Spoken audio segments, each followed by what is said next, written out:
ఇవాళ బాధ అనిపిస్తున్నది.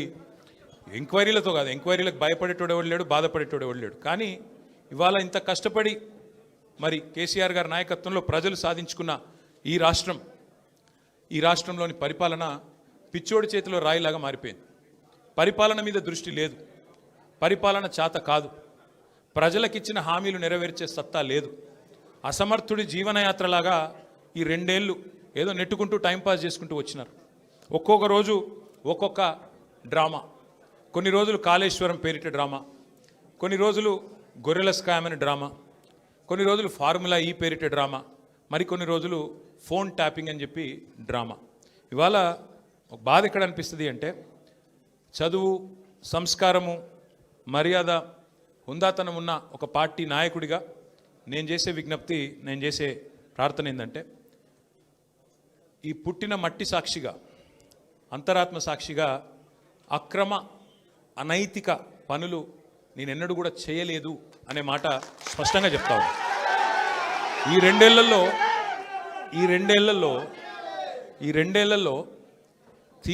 తీవ్రంగా, ఈ 2 ఏళ్లే కాదు, దాదాపు గత 7-8 ఏళ్ళుగా తీవ్రమైన క్యారెక్టర్ అసాసినేషన్ ఎఫర్ట్ నా మీద, వ్యక్తిత్వ హననం.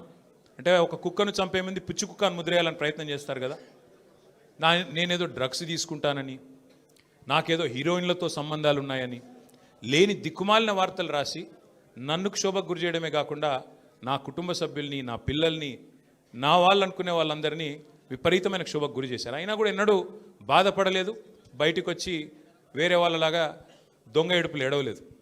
నేను నిబద్ధతతో పనిచేసిన నాయకుని కాబట్టి ఎవరికి భయపడకుండా 2 ఏళ్ళుగా తలవంచకుండా పోరాటం చేస్తూ ఉన్నాను.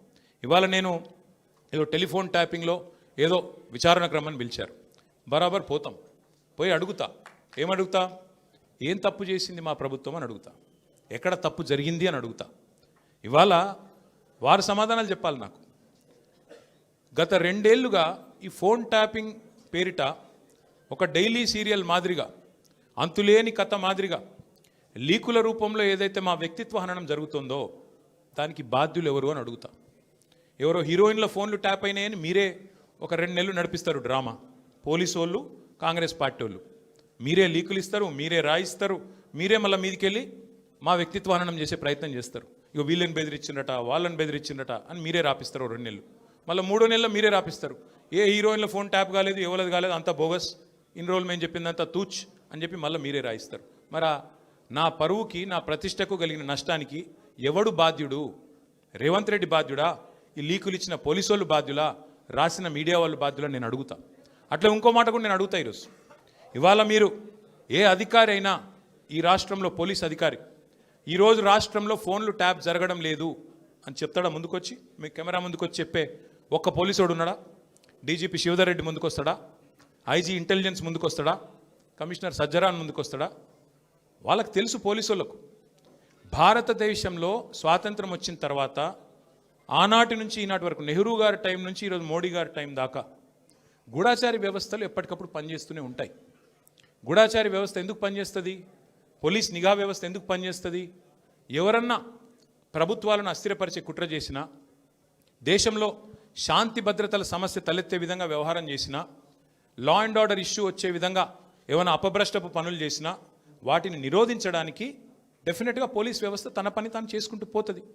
2015లో మన తెలంగాణ రాష్ట్రం ఏర్పడ్డ తొలినాళ్లలో మా ఎమ్మెల్యే గారిని ఒకరిని కొనడానికి ఒక దొంగ 50 లక్షల రూపాయల బ్యాగ్తో వచ్చి దొరికిండు. దొరికిన తర్వాత ఆ దొంగ మీద ఏమైనా నిఘా పెట్టిండ్రేమో పోలీసులు. మాకేం తెలుసు? మాకేం సంబంధం?